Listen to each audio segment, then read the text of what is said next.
Bismillahirrahmanirrahim. Assalamualaikum warahmatullahi wabarakatuh. Nama saya Nur Muhammad Syahril Aiman bin Musirin yang memegang nombor metrik I21105-207. Saya daripada Ijazah Sarjana Muda Syariah Gunaan. Baik, hari ini saya akan membentangkan serba sedikit tentang buku yang telah saya pilih bagi bedah buku pada kali ini, di mana buku itu bertajuk Rasanya Baru Kali Ini Aku Solat. Buku ini mengandungi 28 bab dan 132 muka surat.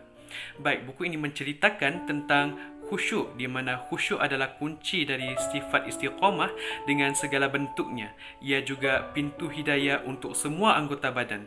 Sebagaimana yang dijelaskan oleh Imam Junaidi, khusyuk adalah ketundukan hati pada zat yang menggenggam alam ghaib. Hati adalah raja tubuh. Jikalau hati khusyuk, maka khusyuk juga pendengaran, penglihatan, wajah dan semua anggota tubuh badan yang lain. Bahkan, kekhusyukan hati akan membawa kepada kekhusyukan kata. Khusyuk adalah kebangkitan jiwa dari keraguan hati dan kerapuhannya hingga ia tidak menoleh ke sana dan ke sini. Dan khusyuk juga adalah kewaspadaan hati daripada kelalaian, kerana takut akan kekerasan hati dan kematian hati. Baik, terdapat 3 bab yang menarik perhatian saya untuk bercerita tentang bab tersebut, di mana bab tersebut ialah bab wudu, bab takbiratul ihram dan hasil daripada solat kita. Pertama sekali ialah wudu. Kenapa bab wudu ini dapat menarik perhatian saya untuk bercerita tentangnya? Kerana wudu adalah salah satu syarat untuk kesempurnaan solat, dan kerana wudu adalah punca jatuhnya dan bergugurnya dosa-dosa kita, dan kerana wudu yang sempurna dapat meraih kekhusyukan dalam solat. Dan apabila berwudu, kita disarankan supaya jangan lupa untuk membaca doa setelah wudu.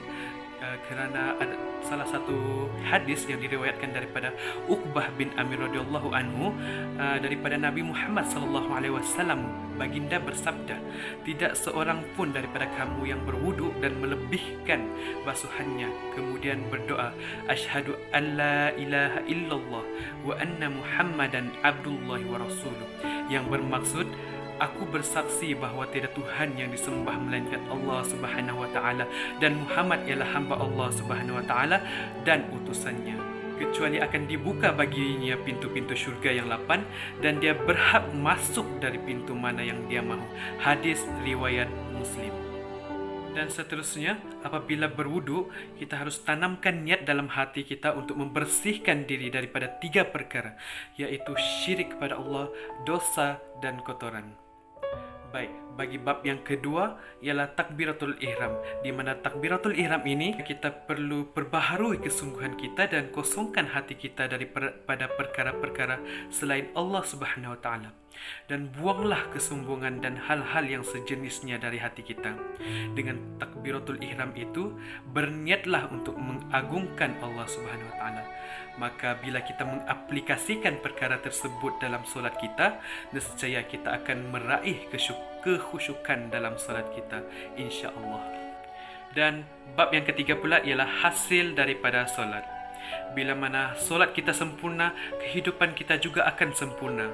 Dengan itu, nescaya Allah akan menolong kita, Allah akan permudahkan kehidupan kita di dunia, bahkan juga di akhirat. Wallahu alam. Sebelum saya mengakhiri pembentangan bedah buku ini, saya ingin berkongsi tentang satu ayat yang bila mana saya membaca ayat tersebut membuatkan saya tertampar dengan ayat itu. Di mana ayat itu berbunyi, besarnya kehadiran kita kepada Allah dalam solat, sebanyak itu juga Allah akan menerima kita. Jika kita berpaling kepada Allah, maka Allah juga akan berpaling dari diri kita. Subhanallah. Sedangkan orang yang solat tidak dijamin baginya syurga, ini kan pula orang yang langsung tidak mengerjakan solat. Tepuk dada, tanya iman. Sekian, itu sahaja daripada saya. Yang baik itu daripada Allah Subhanahu wa taala, dan yang buruk itu datangnya daripada diri saya sendiri. Sekian, wabillahi taufik wal hidayah. Assalamualaikum warahmatullahi wabarakatuh.